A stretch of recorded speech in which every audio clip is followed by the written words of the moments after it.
સ્થાનિક સ્વરાજની ચૂંટણીને લઈને સત્યા ટીવીની ટીમ અત્યારે જંબુસર આવી પહોંચી છે। ત્યારે આપણા સાથે સ્થાનિક પત્રકાર છે, વરિષ્ઠ પત્રકાર છે। આપણે શું છે સ્થાનિક સ્વરાજની સ્થિતિ તે પણ જાણીશું। જી, પહેલા તો સત્યા ટીવીના અહેવાલમાં આપણો હાર્દિક સ્વાગત છે। શું કહેજો, સ્થાનિક સ્વરાજની ચૂંટણીને લઈને અહીંયા કેવો માહોલ છે? जी बात करिए तो जंबूसर नगरपालिका में कुल 7 वोर्ड है અને 7 वोर्डनी रचनानी बात करिए तो वोर्ड नंबर 1, 2 અને આ 1, 2 એ ભારતીય જનતા પાર્ટીનું વર્ષોથી ઘડ રહ્યું છે। આ વખતે પણ અહેવાલોના આધારે એવું લાગી રહ્યું છે કે ભારતીય જનતા પાર્ટીની કેમ કે 2 સીટો બિનહરીફ થયેલી છે અને અન્ય જે 2 સીટો પર લડાઈ છે તેમાં પણ એક ઉમેદવાર બિનહરીફ થયા હતા, પરંતુ એસસી ઉમેદવાર ને એસટી ઉમેદવાર હોવાના કારણે આ ઉમેદવારીની સામે સામાન્ય પણ લડતમાં આવે છે, જેના કારણે 2 સીટની લડાઈ ચાલી રહી છે। અને આ ઉમેદવારી થયા પછી બી ભારતીય જનતા પાર્ટીની આ ચાર બેઠકો અને બીજા વોર્ડની 4 બેઠકો, એમાં 8 બેઠકો ભારતીય જનતા પાર્ટીના પલ્લે જશે। ત્યારે 6ઠા અને 7મામાં ભારતીય જનતા પાર્ટીને ક્યાંક ને ક્યાંક કમર કસવી પડશે, કેમ કે ભારતીય જનતા પાર્ટીનું ગઢ નથી। કેમ કે 60% ગયા વખતની બોડીની વાત કરીએ તો ભારતીય જનતા પાર્ટીને સ્પષ્ટ બહુમતી મળી હતી, જેના કારણે 16 બેઠકો બેઠી હતી। પરંતુ આ વખતે દાવો કરી રહી છે, પરંતુ ક્યાંક ને ક્યાંક આંતરિક વિવાદો અને સમસ્યાઓના કારણે ક્યાંક ને ક્યાંક આ 2 વોર્ડોમાં એમને કમર કસવી પડશે। અપક્ષની વાત કરીએ તો અપક્ષ ઉમેદવારો કેટલાય ઉમેદવારોએ અપક્ષ ઉમેદવારી કરી હતી, પરંતુ ક્યાંક ને ક્યાંક કેટલાક અપક્ષ ઉમેદવારોની ઉમેદવારી પણ પાછી ખેંચવામાં આવી છે। અને એ પાછી ખેંચ્યા બાદ એવું લાગી રહ્યું છે કે જે કોઈ પણ પાર્ટી સત્તા બેસશે તેને સહેલાઈ પરંતુ અપક્ષનો સહારો લેવો પડશે। અને કોંગ્રેસ પાર્ટીની વાત કરીએ તો કોંગ્રેસ પાર્ટીને વોર્ડ નંબર 3, 4 અને 5 એ સ્પષ્ટ મુસ્લિમ સમાજની વધુ વસ્તી ધરાવતું આ વોર્ડ છે અને વર્ષોથી આ વોર્ડ પર કોંગ્રેસ પાર્ટી હોય કે પછી અપક્ષની બોડી બને છે અને એ અપક્ષો જેને સપોર્ટ કરે એની સરકાર બનતી હોય છે।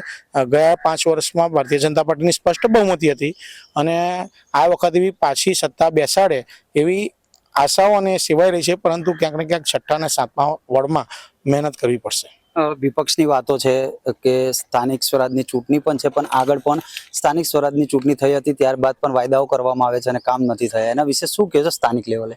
જે સ્થાનિક લેવલે વાત કરીએ તો જંબુસર નગરમાં કેટલાક વિકાસના કામો થયા છે, પરંતુ એક સળગતો પ્રશ્ન છે, છેલ્લા 15 વર્ષથી પીવાની પાણીની સમસ્યા હજી સુધી યથાવત છે।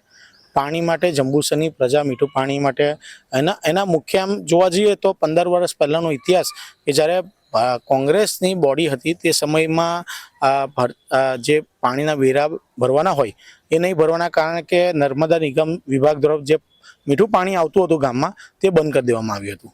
ત્યારથી જંબુસરમાં આજથી 7 વર્ષ પહેલાં પાણી પ્રોજેક્ટ મંજૂર કરવામાં આવ્યો।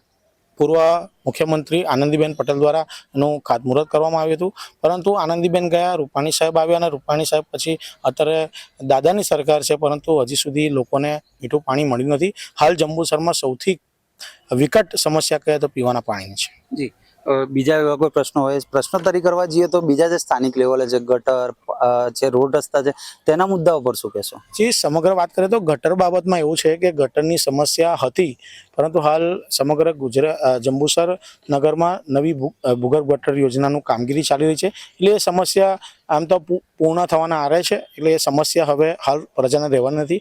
રહી વાત પ્રજાએ પણ થોડી જાગૃત થવાની જરૂર છે, કેમ કે પ્રજા પોતે જ પાણી રસ્તા ઉપર ઢોળતી હોય છે, જેના કારણે ગંદકીને એના પ્રશ્નો જોવા મળી રહ્યા છે। સ્થાનિક સ્વરાજની ચૂંટણી છે, ત્યારે અહીંયા તમે સ્થાનિક લેવલ પર પત્રકાર તરીકે તમારી નિષ્ઠા નિભાવો છો, ત્યારે અહીંયા કોનું પલ્લું ભારી લાગે છે?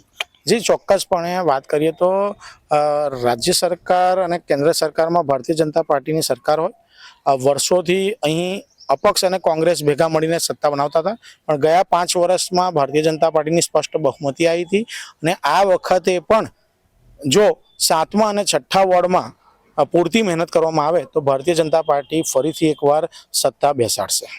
સત્તા પક્ષના સામે વિપક્ષ મજબૂત છે ખરો અહીંયા સ્થાનિક લેવલે?